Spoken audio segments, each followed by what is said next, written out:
Welcome back to another video, guys. In this video we're going to be talking about the 20 win challenge. We have finally got another 20 win challenge, and what we're going to do today is we're going to go over some tips to try and help you get as close to winning it as possible. So without further ado, let's get straight into it. The first tip is going to be to not play on the first day. Now I know this will be hard because we've been waiting for this for over a year and everyone wants to play. But you have to remember that this is when all the pro players and all the YouTubers will be trying to play. Everybody's going to want to get their content out first, be the first people to get the 20 wins. So the games on the first day are going to be significantly more difficult than later on in the next few days. You don't want to be coming up against Juicy J or B-Rad or someone like that in your very first game of the challenge. That's not going to go too well. So if you can, hold off and wait until the second or third day. Tip number 2 is going to be to study the meta on the first day. So instead of playing all day on the first day, what you can do instead is go onto YouTube and look for that content that people are putting out. People will be live streaming their 20 win attempts, live streaming their games, and publishing videos everywhere. So use this to your advantage, watch as many of these as you can, as this will allow you to identify what decks are the most common in this challenge. This means that when you do play on day 2 or 3, then you'll be able to identify what decks people are playing much quicker, giving you the advantage. The best possible thing to do would be to find a content creator who plays a similar deck to you, watch that and watch how they handle the matchups as well. This will put you in good stead to perform well on day 2 or 3. The third tip is going to be to use a deck that you're comfortable with. Every time there's a big challenge like this, there's loads of videos on YouTube saying this is the best deck for the challenge or this is the best deck.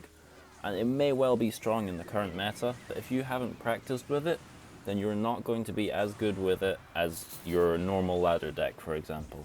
So although it is very tempting to go into these challenges using what's apparently strong in the meta, however, I guarantee you will do much better if you stick to the deck that you know the ins and outs of, you've played a lot of games with, compared to if you go into the challenge using decks that you've only played a couple games with.